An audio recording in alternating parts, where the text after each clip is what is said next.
As you watch roller coaster physics, keep these questions in mind. How do rides create the illusion of increased or decreased weight? How do the basic laws of physics allow a ride to accelerate? You may like roller coasters because of their fun factor, but there's a lot of science that goes into designing these hills of thrills. What do you like about roller coasters? Well, I think roller coasters are fairly nauseating. On a roller coaster, you can feel like a pilot, in the cockpit of a jet fighter, with the G-forces and the twisting and the flipping. I used to be scared of roller coasters because I thought when you went upside down, you'd fall out.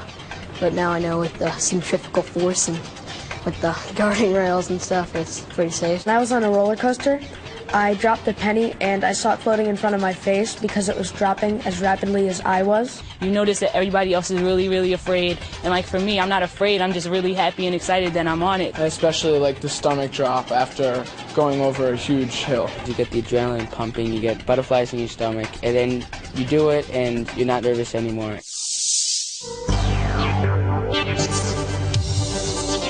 Friction.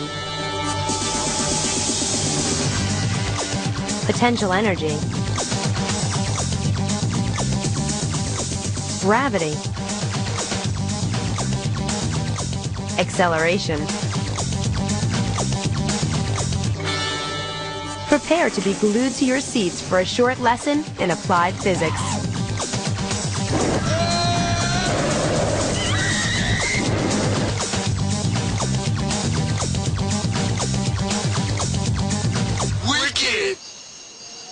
For many otherwise level-headed people, it's the feeling, the heart race, the stomach churn, the sensation of speed, weightlessness, even danger.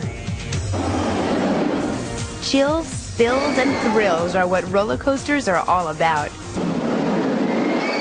But no matter how big, how fast, how twisted or terrifying, all coasters obey a few basic rules of physics. Take the Mantis at Cedar Point, Ohio.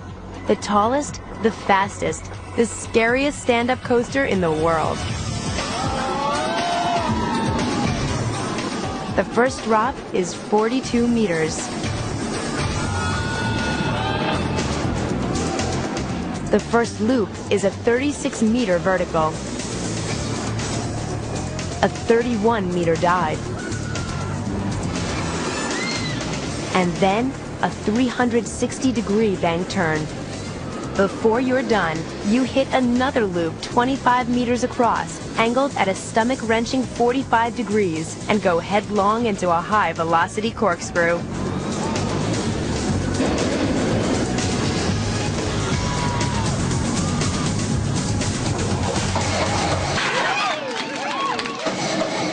And all of these spine-tingling maneuvers are possible because the designers stayed awake during physics class. Most of these extreme machines don't use engines or motors after the initial ascent, but there is work involved. The coaster's lift chain exerts a force on the car as it slowly hauls you up that first terrifying hill. Since the displacement of the cars is in the same direction as the force, the coaster stores more and more energy, potential energy, the higher it goes. Then gravity takes over. Potential energy becomes kinetic energy. No matter how many loops, hills, or corkscrews to come, you have all the kinetic energy you need for the ride by the time you reach the bottom of the first hill, provided one thing: that none of the subsequent hills or loops is higher than the first one. To be more precise, the roller coaster can never go higher than what Galileo called the stop height. The 16th century astronomer hypothesized that if you start a marble here, it will always roll to the same height no matter what the shape of the track, as long as there are no resistant forces. If there's friction or air resistance, the same principle applies, but the marble stops at a lower point.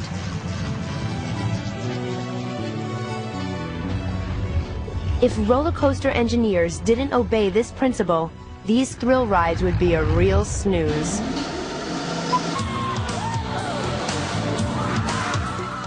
All hills after the first hill have to be low enough so the roller coaster doesn't stall out.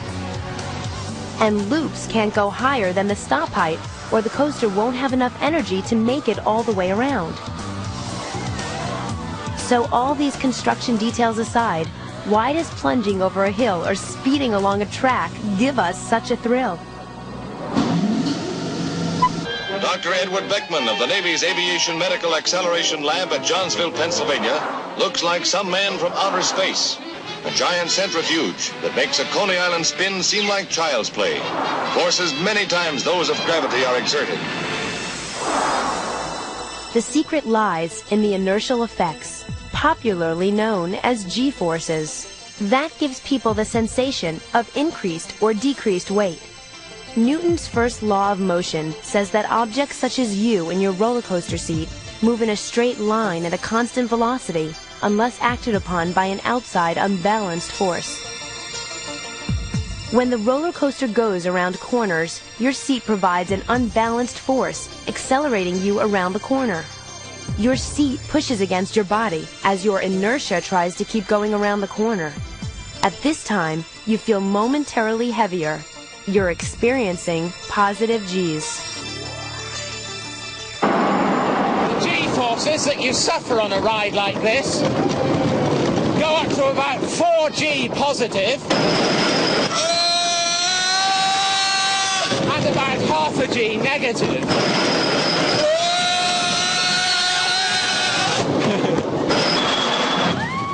On a roller coaster, positive G's deliver most of the thrills. When you near the bottom of a hill or go into a loop, you experience positive G's. Every ounce of your body, including your blood, feels several times heavier than normal. Not just to you, but to your heart. If your heart can't generate enough force to push this heavier blood to your brain won't get enough oxygen and you'll black out. This near blackout sensation creates a sense of danger, giving you a real rush.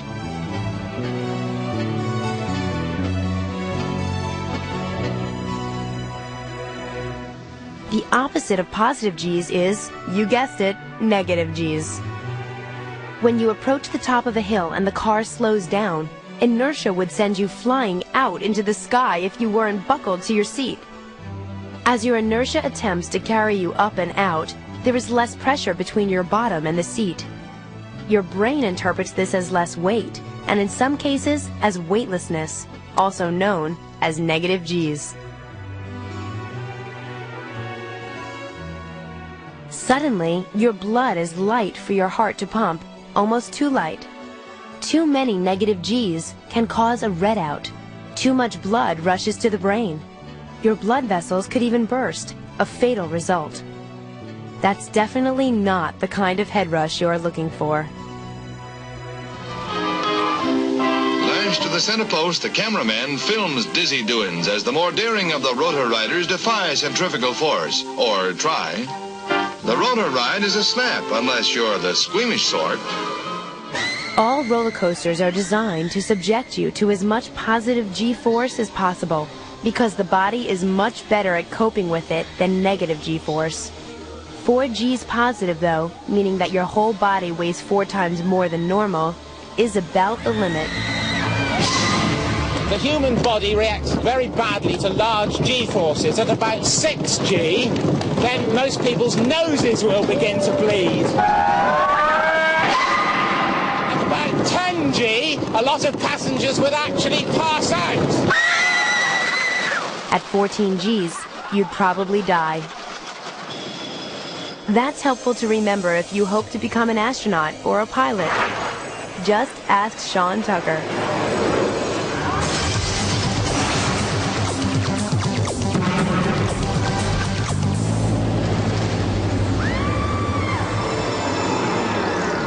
Pulling G's on these extreme rides are quite similar as to what I experience on my aerobatic aircraft. In fact, some of the abrupt changes are a little bit more.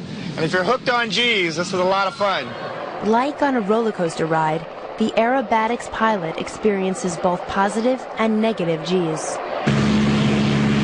Positive G-forces are what we experience here on Earth as 1G. In order for me to experience the freedom of flight to loop an airplane, to fly upside down, I have to go through many different variations of G-forces.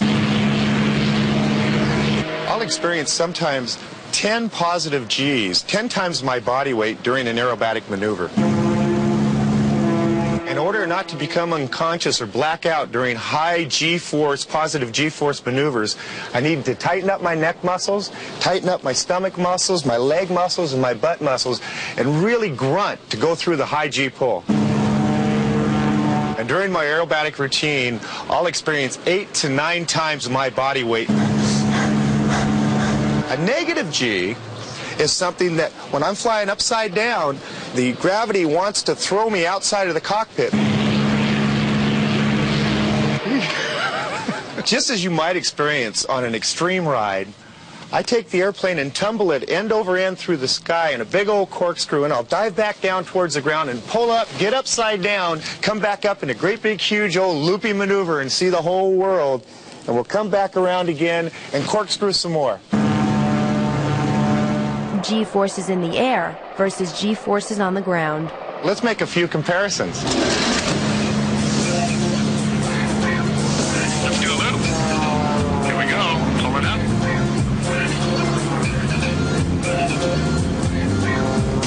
Over the top. We're weightless.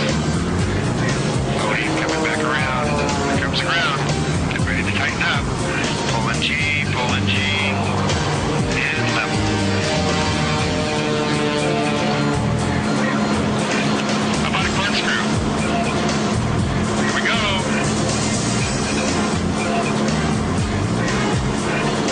Snap it now.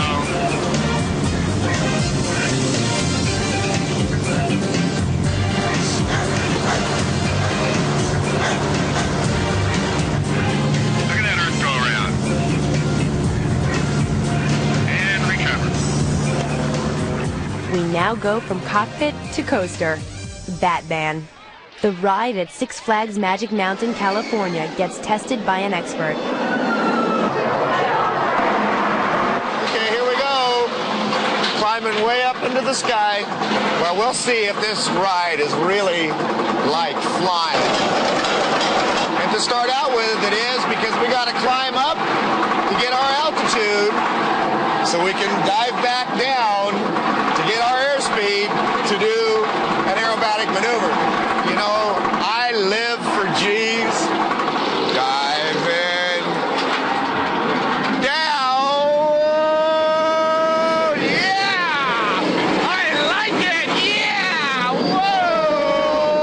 I like this. Diving up for airspeed, pulling G's over the top weightless. Whoa! Gives us me a real corkscrew. Yes! Yes! It's quick and it's tight. Good G. Woo! Sean may be having a good time, but in reality, the positive G-forces he experiences on Batman the Ride don't compare to the 10 positive G-forces a pilot can experience.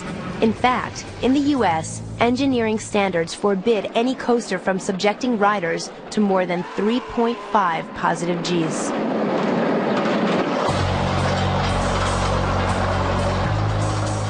Viper at Six Flags Magic Mountain is typical of a modern roller coaster. Lots of twists, loops, and corkscrew, and the inertial effects they produce. In fact, if blindfolded, you'd have a hard time telling when you were upside down.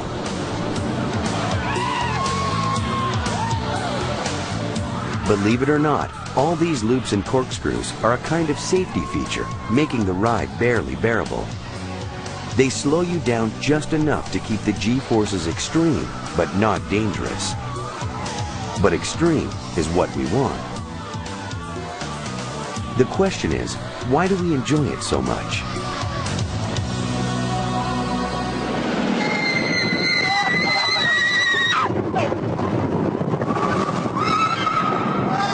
People who are constantly seeking thrills have been found to be low in a particular brain chemical called monoamine oxidase. Now, this is an enzyme responsible for modulating the neurotransmitters concerned with arousal, sleep, mood, and pleasure. people who seek thrills apparently need a greater level of stimulation to maintain their brains at a level of arousal that is most comfortable for them. Whenever we're subjected to stress, as in a sense you are on a roller coaster, then another chemical is produced in the brain called endorphins, which mimics morphine-like substances. Very pleasurable, euphoric chemical. A word of caution. These rides are not for the faint-hearted. Extreme activation of the nervous system can trigger physical problems, including a drop in blood pressure that can stop the heart. Technically, you can die of fright. Yes, the laws of physics can be a matter of life and death, and not just when you're being tested on them. As you're winched up the first hill of the big one in Blackpool, England, for instance, 72 meters above the ground, it's worth remembering that roller coasters are very flexible. They can even sway in the breeze.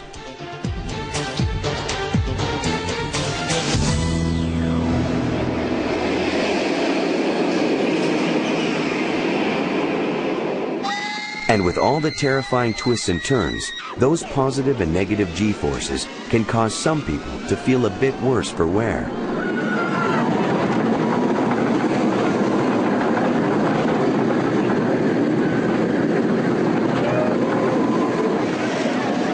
The illusion of danger is thrilling, but the potential is very real. So, how do designers keep physics from becoming a physical menace?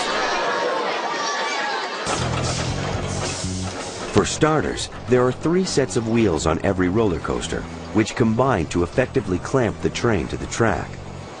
Running wheels support the cars and are responsible for the speed along the top of the track.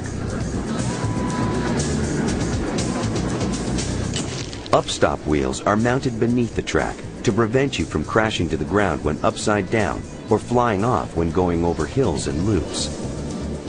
Friction wheels are mounted on the inside of the track to hold the train's side-to-side motion. This system makes it impossible for a car to leave the track, even under the extreme stresses of a ride designed to take you to the limit. But it won't do any good to keep the cars on the track if the track isn't safe.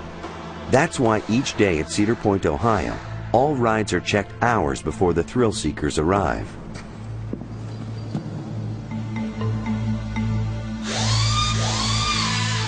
Every morning before the parks open, we walk the ride for 4 hours, inspecting the track and the structure to make sure that everything's in operation.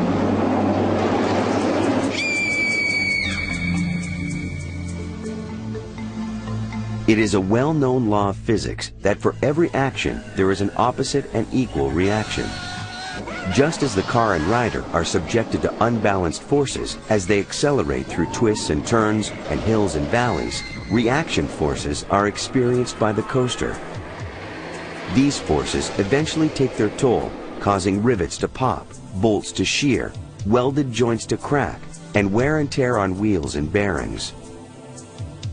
Technicians and engineers must look carefully for these telltale signs of physics at work. In 1996, something serious appeared at Six Flags Magic Mountain, California. Something big. Very big. Extremely big.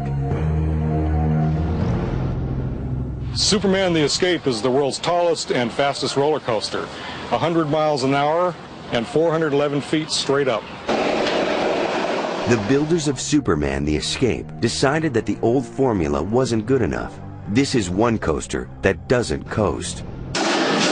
Basically, the power system consists of what we call a linear synchronous motor that generate about 2,000 horsepower that can accelerate the train up to 100 miles an hour and 700 feet. Linear synchronous motors, powerful electromagnets in a line of posts down the center of the track, repel opposite magnets mounted on the cars. When activated, the magnet on the first post pushes the car down to the next post, and so on, accelerating it at increasing speeds along the track.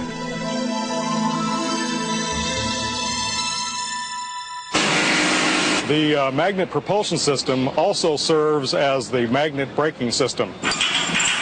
We switch the linear motors into what we call a short circuit. Basically, the generator becomes the power system. As a result of the acceleration, we have to burn off an enormous amount of energy on the return cycle, and the energy is burned off in heat. Full-on, in-your-face excitement. And roller coaster builders are always looking for ways to make them bigger and faster. But what are the physical limits for rides of the future? In terms of speed, well, there are lots of limitations on speed. At the moment, small wheels require very fast rotational rates in order to get high speeds. That means very high speed bearings and so on. The higher you go, the faster you will go when you come down, and therefore the larger the wheels need to be. So you end up with wheels that are getting of the order of half a metre or even a metre in diameter in order to cope with the very high rates when you go to 100 miles an hour or more. And this is one of the main problems. So if you can only go so fast, where else is there to go? How about straight up? In Las Vegas, where no one plays it safe, pushing the limits of physics is delivering new thrills. The Big Shot, 0 to 108 kilometers an hour in 3 seconds. One express elevator to terror going down. As you bounce to an eventual stop, there's plenty of time to savor the fact that you're more than 305 meters above the streets below. The Big Shot uses a system of compressed air pulleys and guide wheels to propel its unfortunate passengers to a new high. The same system cushions you at the end of your 20-meter freefall. Yet despite all the high technology, it's just inertial effects disguised as gravity. And in this case, negative G's that deliver the thrills. The use of computers both in design and construction means that roller coasters are destined to get faster and more complicated and thrill you more than ever before. So what can we look forward to in the future? No comment. I'm not going to tell you. Coaster designers may not be willing to reveal trade secrets, but one thing is certain. They may try to exploit the laws of physics. They may try to challenge the laws of physics, but they can't change the laws of physics. Gravity, friction, inertia, potential and kinetic energy, speed and momentum will all be part of the equation. You've been given all the information. Now it's your turn to discuss the questions. Take a moment to talk about the following. How do rides create the illusion of increased or decreased weight? How do the basic laws of physics allow a ride to accelerate? If you'd like to learn more about what you've just seen, go online or check out these books at your local library.